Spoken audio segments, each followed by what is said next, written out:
Hello to all students. Previous video में मैंने आपको बताया था नाइट्रोजन फिक्सेशन के बारे में। नाइट्रोजन फिक्सेशन का टॉपिक हमने स्टार्ट किया था। हमने ये देखा नाइट्रोजन फिक्सेशन क्या होती है, किस किस प्रोसेस को करके हम नाइट्रोजन फिक्सेशन को प्रोसीड करवा सकते हैं। मैंने बताया था दो तरह के प्रोसेसेस होती हैं। बायोलॉजिकल प्रोसेसेस को हमने पढ़ना स्टार्ट किया था। बायोलॉजिकल प्रोसेसेस में मैंने आपको कुछ एक बैक्टीरिया बताए थे। उसमें से जो हमारा बेस्ट नॉन बैक्टीरिया था वो राइजोबियम था, जो हमें रूट नोड्यूल्स में मिलता था लेगुमिनस प्लांट्स की। तो देखो, जो प्लांट्स हैं वो एटमॉस्फेरिक नाइट्रोजन को अमोनिया में कन्वर्ट क्यों करती हैं। जो हमारे एटमॉस्फेरिक प्लांट्स प्लांट्स हैं वो एटमॉस्फेरिक नाइट्रोजन को कन्वर्ट करते हैं अमोनिया में, ताकि वो उससे अमीनो एसिड्स और प्रोटीन्स को सिंथेसाइज कर सकें। तो उसके लिए उन्हें कुछ एंजाइम्स रिक्वायर्ड होते हैं। आज के लेक्चर में आप उन्हीं एंजाइम्स के बारे में पढ़ेंगे। तो देखो, मैं आपको बता रहा हूं, जितने भी हमारे प्लांट्स हैं उनके पास एटमॉस्फेरिक नाइट्रोजन को अमोनिया में कन्वर्ट करने के लिए जो एंजाइम्स प्रेजेंट हैं, उन एंजाइम्स को हम नाइट्रोजनेसिस एंजाइम्स बोलते हैं। मेनली हमारे पास तीन तरह के एंजाइम्स हैं: vanadium nitrogenase, iron nitrogenase, molybdenum nitrogenase. ये तीन तरह के नाइट्रोजनेस एंजाइम्स हमारे पास होते हैं। हमारा सिलेबस में जो सबसे इंपॉर्टेंट है और जिसपे हमारा फोकस रहेगा वो है मॉलिब्डेनम नाइट्रोजनेस। हमने इसी के बारे में बात करनी है। अब उसने बोला कि नाइट्रोजनेस बनते कैसे हैं। नाइट्रोजनेसिस आर कंपोज्ड ऑफ टू मेटेलोप्रोटीन्स। दो मेटेलोप्रोटीन्स होती हैं, मतलब मेटल वाले प्रोटीन्स। एक तो आयरन सल्फर प्रोटीन और दूसरा है हमारा XFE प्रोटीन। यहाँ पे X जो है वो मेटल रिप्रेजेंट कर रही है, वो वेनेडियम भी हो सकती है, आयरन भी हो सकती है, मॉलिब्डेनम भी हो सकती है। हमने इसको फिक्स करके पढ़ना है, हम मॉलिब्डेनम के लिए पढ़ेंगे। जो हमारा ये सेकंड पार्ट है, मतलब तो मैंने बोला ना दो मेटेलोप्रोटीन्स हैं, एक तो हमारा आयरन सल्फर प्रोटीन है और दूसरा हमारा मेटल आयरन प्रोटीन है। उस मेटल आयरन प्रोटीन को हम यूज करते हैं एज ए कोफैक्टर। अब उसके बाद जो वेनेडियम नाइट्रोजनेस है हमारा, उसकी जो एक्टिविटी होती है वो मॉलिब्डेनम नाइट्रोजनेस से कम होती है। ये एक नंबर में पूछ लेते हैं, तो मैंने बात यहाँ पे मेंशन की। कई बार पूछ लेते होते हैं कि तीनों में से सबसे बेस्ट एक्टिविटी किसकी है, तो आपको याद रखना है कि जो मॉलिब्डेनम नाइट्रोजनेस है उसकी एक्टिविटी सबसे ज्यादा होती है। वेनेडियम नाइट्रोजनेस की एक्टिविटी जो है वो मॉलिब्डेनम नाइट्रोजनेस से कम होती है। अब मैंने बताया कि इन तीनों में से आपने मॉलिब्डेनम को पढ़ना है, तो वो मैं आपको बता रहा हूं। The molybdenum nitrogenase consist of two different proteins. जो हमारा मॉलिब्डेनम नाइट्रोजनेस है उसके अंदर दो डिफरेंट टाइप्स के प्रोटीन होते हैं, मैंने बताया था। पहला है हमारा आयरन प्रोटीन। जो आयरन प्रोटीन है उसका मोलर मास होता है लगभग 60,000 यूनिफाइड मास पे, मतलब स्मॉलर प्रोटीन है। इसको हम पी क्लस्टर भी बोलते हैं। आयरन सल्फर प्रोटीन या आयरन प्रोटीन एक ही बात है, मतलब ये वाली चीज और ये वाली चीज बिल्कुल सेम है। जो आयरन प्रोटीन है उसको आप पी क्लस्टर भी बोलते हैं। क्या होता है इसमें? It has two Fe4S4 units connected by two cysteine ligand bridges. क्या बोला हमने? हमारे पास दो यूनिट्स होंगे Fe4S4। अभी बना के दिखाऊंगा, मैंने इसलिए नहीं बनाया था ताकि आपके सामने बनाऊं। अगर मैं बनाया स्ट्रक्चर मतलब पहले ही बना लेता तो शायद आपको स्ट्रक्चर कॉम्प्लेक्स लगता। तो अभी आप साथ के साथ बनाएंगे ताकि हमें दिक्कत ना आए, और बनाना भी सीख लेंगे ताकि हमें देखने में जो मुश्किल लग रहा है वो बनाने में मुश्किल ना लगे। तो हमारा जो पी क्लस्टर है उसके पास दो Fe4S4 यूनिट्स हैं, जिनको हमने सिस्टीन लिगेंड ब्रिजेस से कंबाइन किया हुआ है। उसके अलावा जो हमारी दो यूनिट्स हैं वो सल्फर सल्फर बॉन्ड से भी कनेक्टेड होंगी। सल्फर सल्फर बॉन्ड को आप डॉट से रिप्रेजेंट करेंगे स्ट्रक्चर में भी, तो मैंने यहाँ पे भी ऐसे रिप्रेजेंट किया। जो हमारे पास दो Fe4S4 यूनिट हैं उनमें से एक यूनिट में आयरन के साथ सिराइन लिगेंड भी लगा होगा। तो ये वाली अगर आपको थ्योरी याद है ना, तो फिर आपको स्ट्रक्चर बनाने में दिक्कत नहीं आएगी। क्या क्या बताया मैंने? हमारे पास दो तो होंगी Fe4S4 यूनिट्स, दोनों को हमने सिस्टीन लिगेंड के थ्रू कंबाइन करवाना है। दोनों यूनिट सल्फर सल्फर बॉन्ड से भी कंबाइन होंगी, और दो यूनिट्स में से एक यूनिट में आयरन के साथ सिराइन लिगेंड भी अटैच होगा। तो इन सब बातों को ध्यान में रखते हुए मैं आपको स्ट्रक्चर बनाना सिखा देता हूं। देखो, सबसे पहले तो देखो बच्चे स्ट्रक्चर आप कैसे बनाएंगे। सबसे पहले हमें यहाँ पे एक क्यूब बनाना है। ये मैंने यहाँ पे एक क्यूब बना दिया। अब इस क्यूब के अंदर हमारे पास 4 आयरन आएंगे और 4 ही सल्फर आएंगे।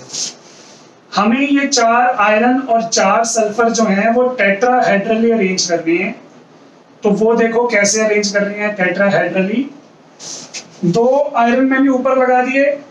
अब जिन पोजीशंस पे या जिन एक्सिस पे 2 आयरन आए हैं उनके नीचे वाली एक्सिस पे कोई आयरन नहीं आएगा।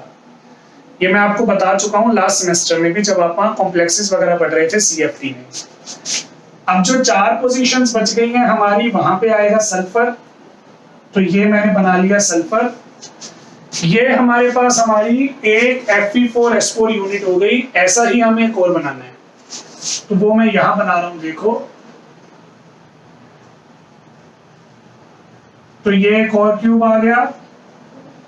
यहां पे भी अपने पास आयरन आ गए। ये आ गया हमारे पास हमारे आयरन। बाकी की जो 4 पोजीशंस हैं वहां पे आएगा सल्फर।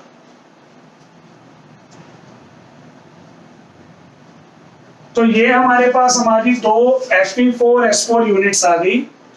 जो ये हमारी दोनों यूनिट्स हैं ये आपस में कंबाइन होती हैं सिस्टीन लिगेंड ब्रिज के थ्रू।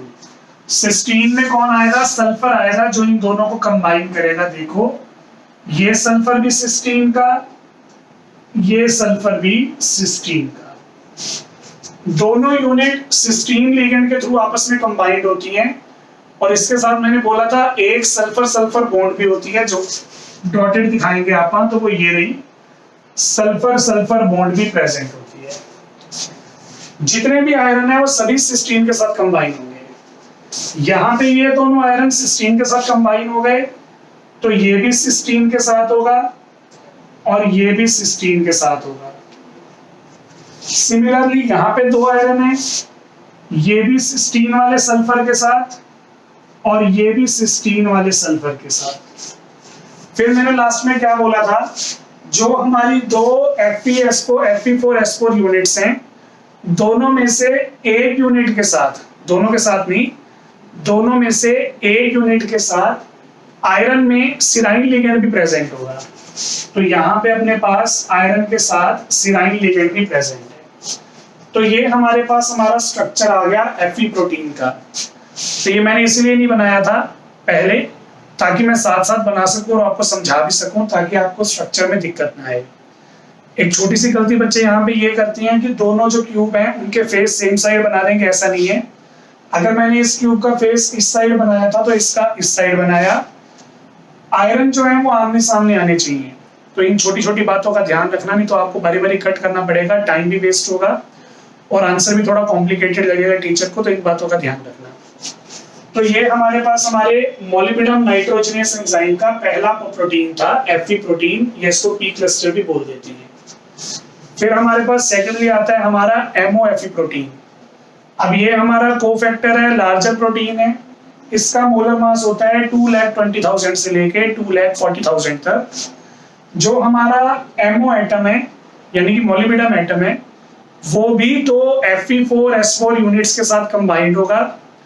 वहां पे अपने पास 2 सल्फाइड लिंकेजेस आ रही होती हैं और जो हमारा नाइट्रोजन आता है जिसकी हमने रिडक्शन करनी है, जिसको हमने अमोनिया में कन्वर्ट करना है, वो मोलिब्डेनम के साथ जाके अटैच हो जाता है। तो इसका स्ट्रक्चर कैसे बनेगा वो देखो, मैं आपको बता देता हूं। सबसे पहले यहां पे एक क्यूब बना रहा हूं। अभी आप देख सकते हो क्लियरली इसका फेस इस साइड है। दूसरा क्यूब जो बनाऊंगा उसका फेस ऑपोजिट साइड होना चाहिए। तो ये देखो, ये मैं इस साइड बना रहा हूं। तो ये छोटी छोटी गलतियां हैं जो आप कर देते हैं, तो इनका प्लीज आपको ध्यान रखना है। ये आपस में कंबाइन हो गए। ये आ गए हमारे 2 क्यूब।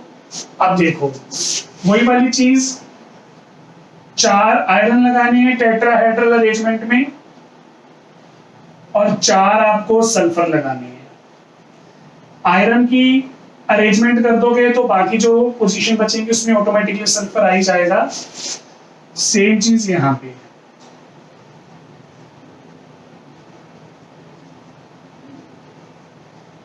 तो ये अपने पास अपने आ गए 2 Fe4S4 यूनिट्स। अब इनमें मॉलिब्डेनम आएगा। मॉलिब्डेनम जो होता है वो 2 सल्फाइड लिंकेज के साथ जुड़ेगा। सल्फाइड का मतलब सल्फर के साथ। तो यहां देखो, एक तो ये आई सल्फर की लिंकेज और ये दूसरे सल्फर की लिंकेज। जैसे लेफ्ट में 2 सल्फाइड लिंकेज हैं, वैसे राइट में 2 सल्फाइड लिंकेज होंगी। तो एक तो ये आ गई और दूसरी आ गई ये। उसके अलावा हमारे पास यहाँ पे जो मॉलिब्डेनम है, मॉलिब्डेनम के साथ नाइट्रोजन मॉलिक्यूल आके अटैच होगा। उसके अलावा मैंने ये भी लिखा हुआ है कि इसमें MOFE बॉन्ड भी प्रेजेंट है, मतलब मॉलिब्डेनम आयरन बॉन्ड भी प्रेजेंट है। तो वो हमें डॉटेड शो करना है। तो ये मैं आपको यहाँ पे ऐसे डॉटेड शो कर देता हूँ। तो ये हमारे पास हमारा MOFE प्रोटीन आ जाएगा। बाकी यहाँ पे जितने भी सल्फर बच गए हैं, सॉरी आयरन बच गए हैं, वो सभी के सभी आयरन जो होते हैं उनके साथ सिस्टीन लिगेंड जो होता है वो अटैच होता है। तो यहाँ पे देखो, ये सल्फर सिस्टीन का, ये सल्फर सिस्टीन का, ये सल्फर सिस्टीन का। सिमिलरली यहाँ पे ये वाला आयरन तो कंबाइन हो गया था, ये 3 बचे थे। तो सल्फर, सल्फर और यहाँ पे भी सल्फर। तो ये हमारे पास हमारा MOFE प्रोटीन आ गया। तो यहाँ पे मैंने आपको मॉलिब्डेनम नाइट्रोजिनेस जो है वो बना के दिखाए। नेक्स्ट लेक्चर में फिर आप डिस्कस करेंगे इनके आगे फर्दर रिएक्शन के बारे में। Thank you.